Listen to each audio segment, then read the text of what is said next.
میں بتا کر جانا چاہتا ہوں علم کی فضیلت کیا ہے کہ یہ علم کا معاملہ شروع ہی آدم علیہ السلام سے ہوا ہے. فرشتوں کے اندر جو برتری ملی آدم علیہ السلام کو، تو برتری کیسے دی اللہ نے؟ علم کی اہمیت سمجھیے. یہ آدم علیہ السلام کو برتری جو ملی تو اللہ تبارک و تعالی نے تمام اشیاء کے نام آدم علیہ السلام کو سکھا دیے. یہ علم اللہ نے عطا کر دیا. جب یہ علم عطا کیا تو فرشتوں پہ آدم علیہ السلام کو برتری حاصل ہو گئی کہ تمام اشیاء کا علم اگر کسی کے پاس ہے تو وہ آدم علیہ السلام کے پاس ہے. اب سارے فرشتوں نے اپنا سر خم کر دیا اور ادب سے ہو گئے آپ کی بارگاہ میں جھک گئے. کیوں؟ کیونکہ تمام اشیاء کا علم اگر تھا تو کسی اور کے پاس نہیں، آدم علیہ السلام کے پاس میں تھا. اب سارے فرشتے دیکھنے لگے سارے اشیاء کا علم آدم کے پاس ہے. تو ایک صاحب بولے کہ بتائیے معاذ اللہ، کہنے لگے کتنی بڑی غلطی ہوئی ہے، خطا ہوئی ہے آدم سے کہ جب خطا کری تو زمین پہ آ گئے، اگر خطا نہ کرتے تو صحیح ہوتا. ہم کہنا چاہتے ہیں اچھا تو بتا، اگر خطا جو تو کہہ رہا ہے وہ تیرے نزدیک خطا ہے، ہمارے نزدیک ہم کہتے ہیں علماء اہل سنت خطائے اجتہادی، اسے آپ اپنے الفاظ میں کہتے ہیں بھول. نبی سے آدم علیہ السلام سے بھول ہوئی، جس کام کے لیے اللہ نے منع کیا وہ کرا، وہ بھول سے کیا، تو بھول سے کرنے کی بنا پر زمین پر تشریف لے آئے. اگر اچھا وہ کام نہیں کرتے، توجہ میری بات پر، اگر وہ کام آدم علیہ السلام نہیں کرتے تو پھر کیا ہوتا؟ بھائی زمین پہ آ گیا، تیرا کہنا آج یہ بڑی خطرناک بولی ہے جو ڈائریکٹ ایک نبی کی شان میں گستاخی کفر تک لے جاتی ہے. حضرات محترم کہنے لگے خطا ہوئی آدم سے، غلطی ہوئی آدم سے معاذ اللہ. ہم کہتے ہیں بھول. کیوں؟ کیونکہ اگر اچھا خطا نہ ہوتی تو کہتا زمین پر آ گئے تو اچھا پھر جاتے کا آدم؟ تو بتا ہمیں، جنت میں رہتے. نادان قرآن فرماتا ہے، کیا آپ نے قرآن کو نہیں پڑھا؟ قرآن فرماتا ان جعلنا خلیفۃ فی الارض، ہے کہ ہمیں خلیفہ بنانے والے زمین کے اندر. تو اللہ کو تو بھیجنا ہی زمین میں تھا آدم کو، اللہ کو تو بھیجنا ہی تھا آدم کو خلیفہ بنا کے زمین میں کہ فرشتوں میں ایک اپنا خلیفہ زمین میں بنانے والا ہوں. تو تیرے کہنے سے ہوگا کہ خطا ہوئی اور غلطی ہوئی پھر زمین پر آئے.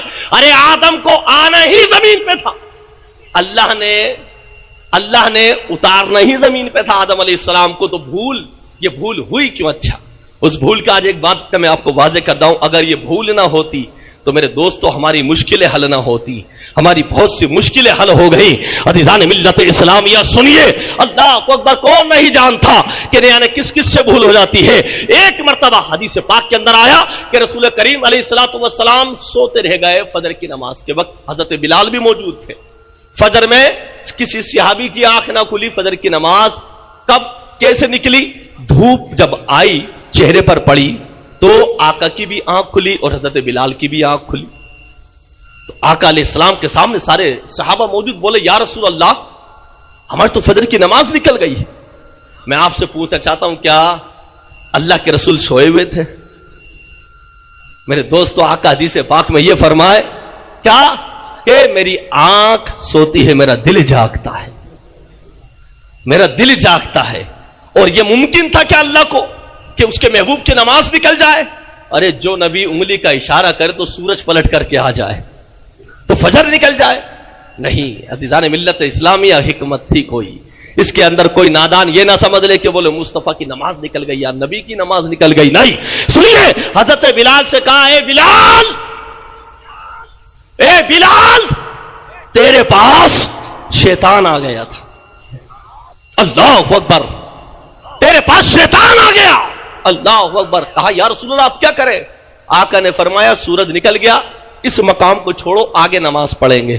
اب اللہ کے رسول اگر یہ نماز ادا نہ فرماتے تو قضا نماز پڑھنے کا طریقہ کیسے آتا؟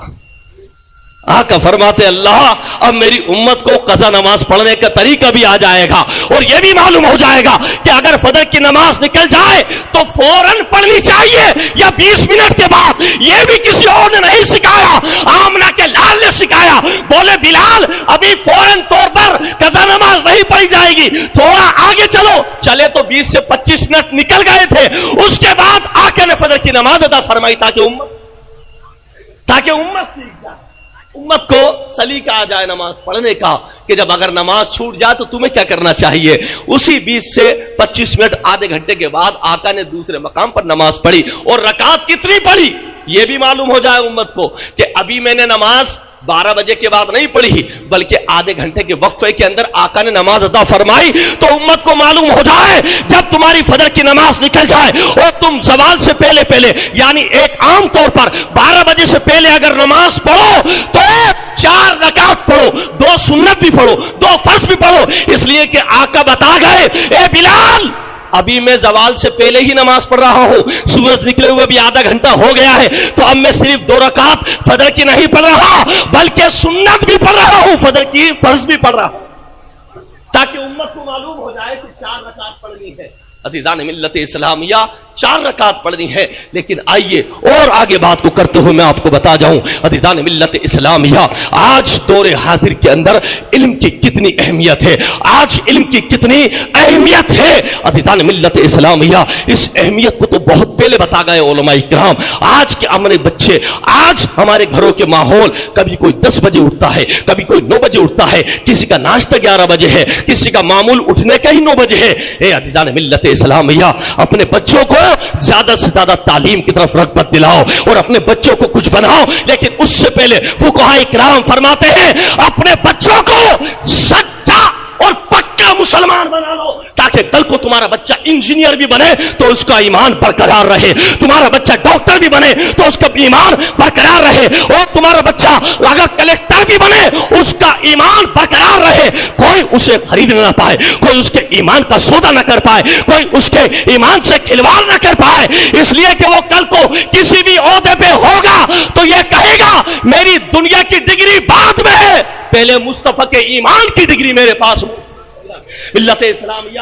اس لیے آج علماء کرام کا اعلان ہوتا ہے کہ علم کی قدر کرو, علم کی قدر کرو, علم کی قدر کرو. عزیزان ملت اسلامیہ علم کی قدر کتنی ضروری ہے, اس لیے کہ میرے دوستو آج تو ہم دنیاوی تعلیم بھی نہیں دے پا رہا اپنے بچوں کو. آج اپنے بچوں کو آدمی سوچتا ہے جلدی فوراً جیسی عمر اوپر ہوئی اس کو جلدی پڑھا کے تھوڑا پڑھایا اور کاروبار میں لگا لیا. میں کہنا چاہتا ہوں میرے دوستو منبر رسول سے, ہمارے بچے بھی انجینئر بن سکتے ہیں, ہمارے بچے بھی کلیکٹر بن سکتے ہیں, ہمارے بچے بھی مجسٹریٹ بن سکتے ہیں, لیکن یہ تربیت والدین کی ہوگی جبھی تو بنیں گے جب ماں باپ کا رجحان اس طرف نہ ہوگا. ماں باپ نے سوچ ہی یہ لیا کہ 10,000 روپے کما کے لا دے گا, 5,000 روپے کما کے لا دے گا, تو اس کا بچہ ڈاکٹر کہاں سے بنے گا, اس کی بچے ڈاکٹر کہاں سے بنے گی. ابھی میں نے ادے پور کے اندر پڑھا ایک بچی کا, کتنے اچھے مارکس لے کر کے آئی ہو بچی.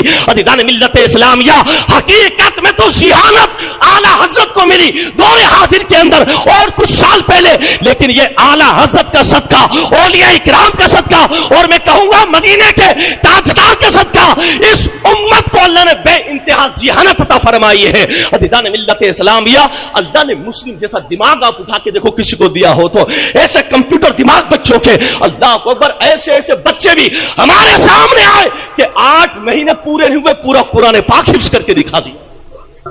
عزیزان ملت اسلامیہ قرآن 8 مہینے میں تعجب کیوں نہ ہو, ارے جس امام احمد رضا نے 28 دن کے اندر قرآن پورا کر لیا ہو ہے. عزیزان ملت اسلام یہ صدقہ کس کا ہے؟ مدینے کے تاجدار کا صدقہ ہے. میں کہنا چاہتا ہوں, عرض کرنا چاہتا ہوں میرے دوستو, اپنے بچوں کو ٹیوشن کے وقت میں ٹیوشن دلواؤ, اور اس کے علاوہ دوسری جو ڈگریاں ہیں وہ دلوانے کی کوشش کرو. آج دور حاضر کے اندر ضرورت ہے.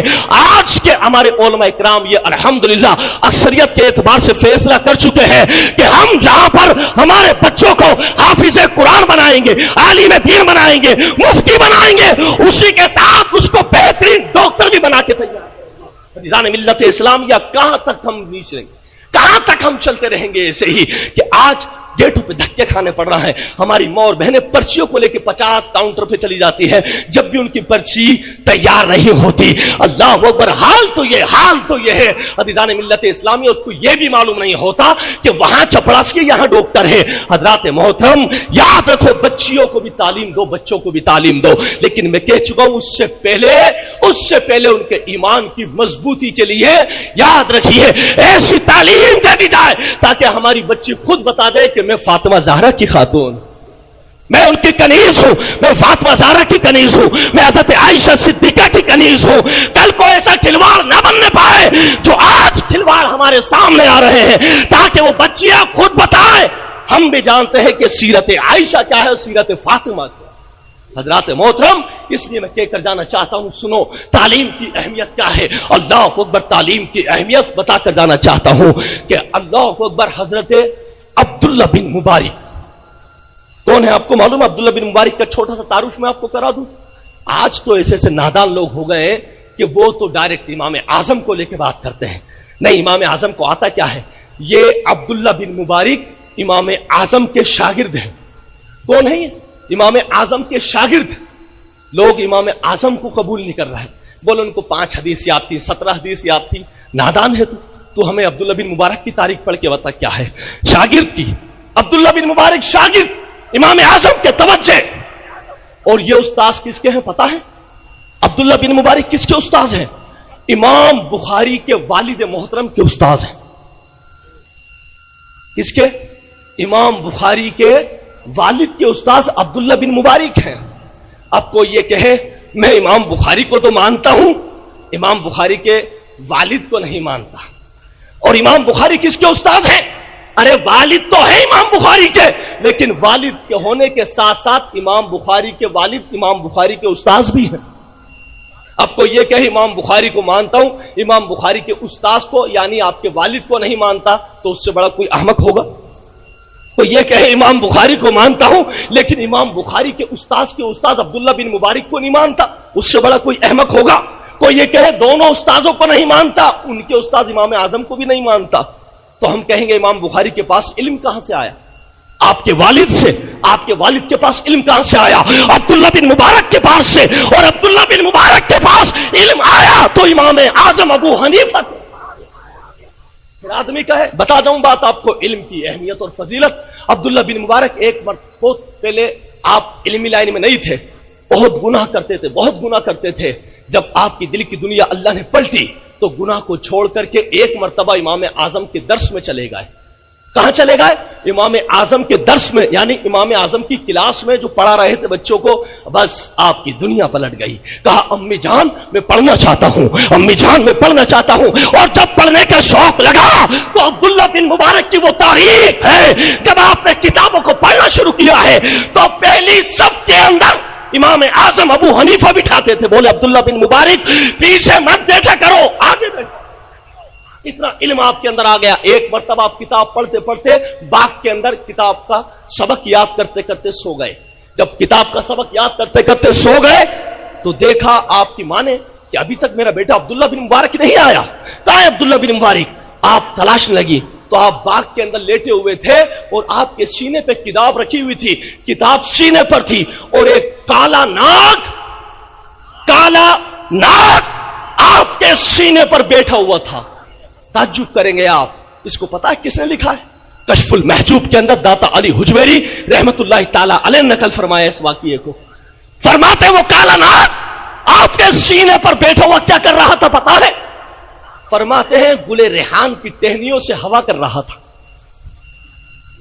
عبداللہ بن مبارک کو وہ کالا ناگ ہوا کر رہا تھا. اللہ اکبر. ماں نے کہا یہ کسی اور کا صدقہ نہیں، مصطفیٰ کے علم کا صدقہ ہے کہ کالا صاحب بھی میرے بیٹے کو ہوا کرتا ہے.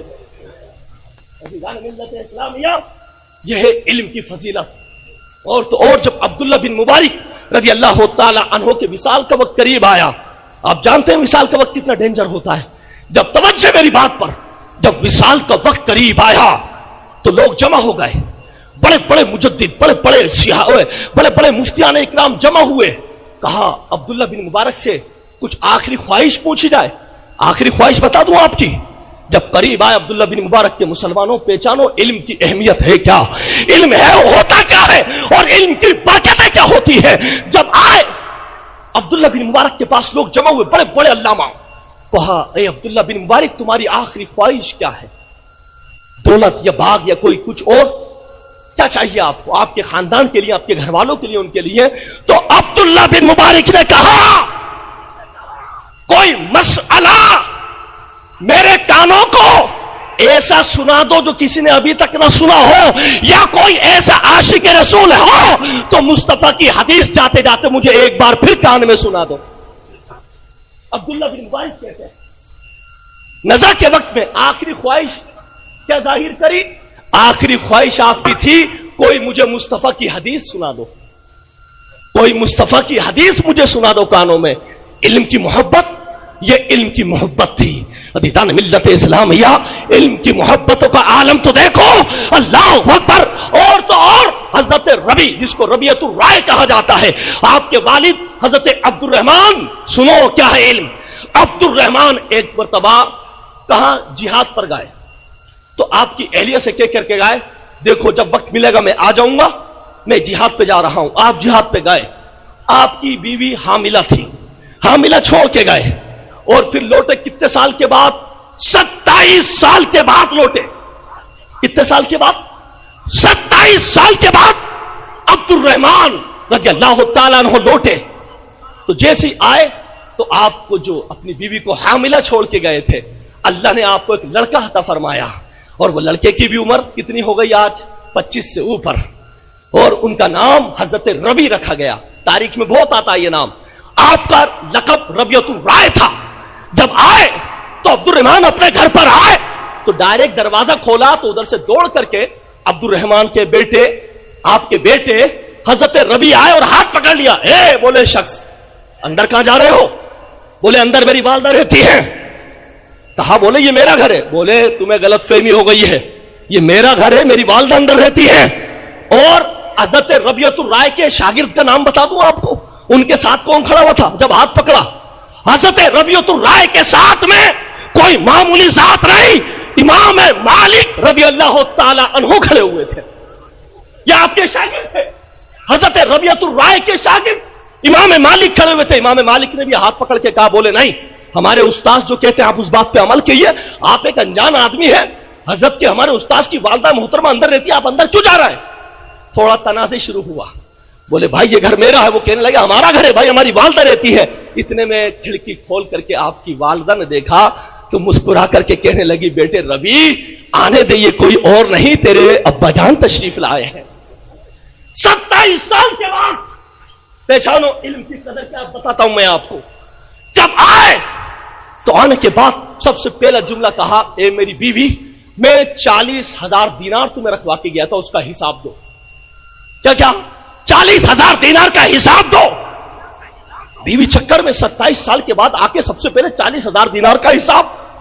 تو کہا چلو دیتی ہوں، آپ نہا دھو لیجیے، کپڑے وپڑے بدلیے، ٹھیک ہے ابھی میں دیتی ہوں۔ یہ فریش ہوئے، اتنے میں آپ درس دیتے تھے، آپ کے بیٹے کون؟ توجہ، حضرت ربیعۃ الرائے مسجد نبوی کے اندر درس دیتے تھے آپ۔ امام مالک جیسے آپ کے شاگرد تھے، اور جب درس دینے کے لیے گئے تو آپ نے کہا، آپ کی والدہ نے، حضرت ربی کی والدہ نے، ایک مرتبہ آپ درس سن کے آ جائیے، پھر میں آپ کو حساب دیتی ہوں 40,000 دینار کا۔ آپ نے کہا چلو ٹھیک ہے۔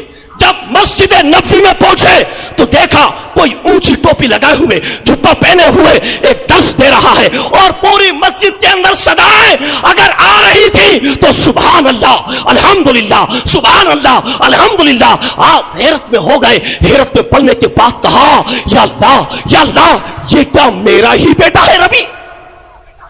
یہ کیا میرا ہی بیٹا ہے ربی؟ امام مالک سے کہا یہ ربی ہی ہے؟ کہا ہاں یہ میرے استاذ محترم حضرت ربی ہے۔ آپ کی آنکھوں میں آنسو آ گئے، اور آنسو آنے کے بعد اپنے بیٹے کو گلے سے لگایا، اپنی ماں کے پاس لے کے گئے، کہا اے ربی کی ماں، 40,000 دینار تو کیا 40 لاکھ دینار بھی ہو، اور کوئی ماں اپنے بیٹے کو بنا کے ایسا عالم تیار کر دے تو میں قربان کر دوں گا 40 لاکھ دینار کو۔ بولے ایسا عالم دین پیدا کیا جو مسجد نبوی کے اندر ہزاروں شاگردوں کو درس دے رہا تھا۔ ہے میرے دوستو، علم کیسے پھیلا؟ کیا اپنے آپ علم آ جاتا ہے؟ کیا اپنے آپ علم یہاں تک پہنچ جاتا ہے؟ نہیں میرے دوستو، یاد رکھیے علم ایسے نہیں آتا، اتنا آسان نہیں ہے علم۔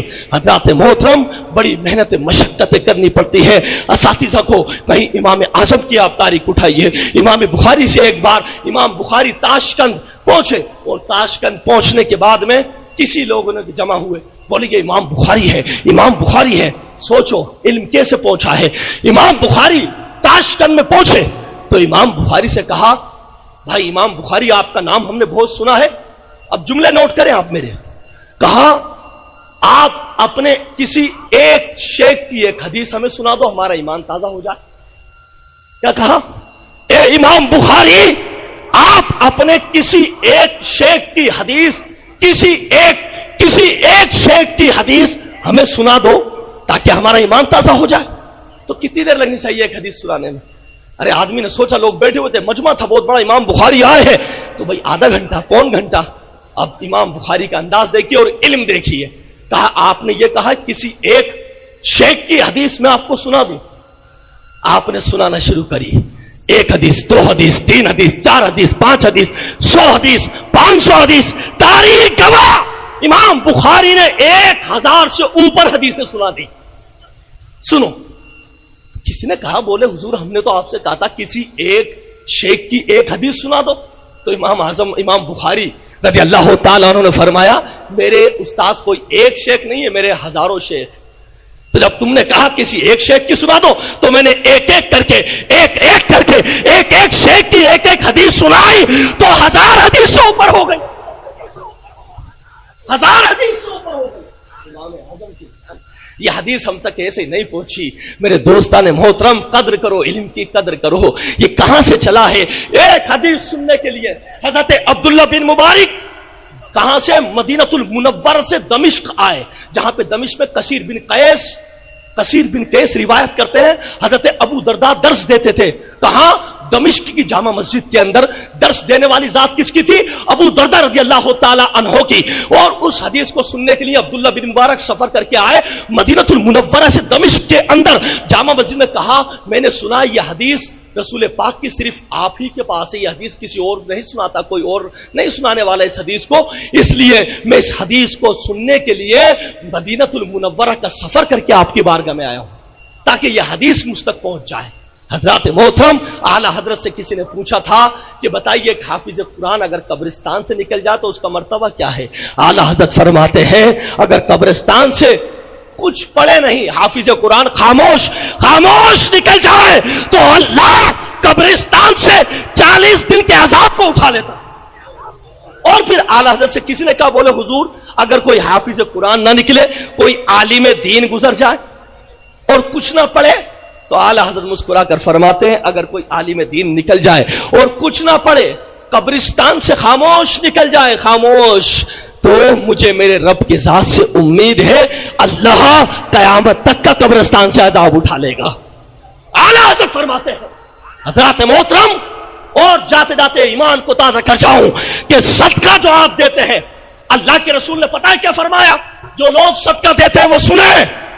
صدقہ دینے والا، اللہ کے رسول نے فرمایا جیسے تم صدقہ دیتے ہو تو میرا اللہ تمہارے صدقے کی پرورش فرماتا ہے. جملے سنیں آپ، دل کی تختی پر لکھو جملوں کو. مدینے والے آقا فرماتے ہیں جو مومن بندہ اللہ کی راہ میں صدقہ دیتا ہے یا کسی نیک کام میں صدقہ دیتا ہے، نبی فرماتے اس صدقے کی پرورش اللہ تبارک و تعالی فرماتا ہے. بولے مطلب کیا؟ آقا فرماتے ہیں مطلب یہ ہے جیسے کہ کیا میرے دوستو، کوئی گائے کے بچہ ہوا، بچڑے کی آپ پرورش کرتے ہیں تو بڑا ہوتے ہوتے گائے بنے، جو بنے. ایسے ہی کوئی بھینسیا کے بچہ ہوا اور بچڑا ہوا، اور اوپر ہونے کے بعد جب اس کی پرورش کتنی دیکھ بھال سے ہوتی ہے اور بڑے ہوتے ہوتے وہ بھینس گائے بن جاتی ہے. اللہ کے رسول فرماتے ہیں اسی طریقے سے صدقہ جو تم دیتے ہو اس کی پرورش اللہ کرتا ہے. اس صدقہ کی پرورش تو لوگوں نے معلوم کیا. بولے ذہن میں سوال ہے کیا صدقہ جو دیتے تو وہ کیا بڑھ جاتا ہے؟ نبی فرماتے جب قیامت کا دن ہوگا فرشتے کہیں گے یہ جو تو نے صدقہ دیا تھا اس صدقے کے عوض میں تیری نیکیوں کا پہاڑ تیرے سامنے، تیری نیکیوں کا پہاڑ تیرے سامنے. وہ کہے گا مولا اتنی بڑی نیکی میں نے کون سی کر دی؟ فرشتے کہیں گے نادان، صدقہ تو نے چھوٹا دیا تھا، ہم تیرے صدقے کی پرورش کرتے آ رہے ہیں. پرورش کرتے کرتے کرتے اللہ نے تیرے صدقے کو پہاڑ کے برابر بنا دیا، پہاڑ کے برابر بنا دیا. حضرات محترم، میں کہہ کر جانا چاہتا ہوں میرے دوستوں، رمضان شریف قریب ہے، توبہ کرنے والے بنو، اللہ کی راہ میں خرچ کرنے والے بنو، عبادت گزار بنو، زندگی بہت چھوٹی ہے۔ بشر حافی کی توبہ کا سوانح حیات لے کر کے مطالعہ کرنا، بشر حافی نے توبہ کری، اللہ نے کہاں پہنچا دیا، حضرت عبد الرحمن نے توبہ کری، اللہ نے کہاں پہنچا دیا، حبیب عجمی نے توبہ کری، اللہ نے کہاں پہنچا دیا، مالک بن دینار نے توبہ کری، اللہ نے کہاں پہنچا دیا۔ حضرات محترم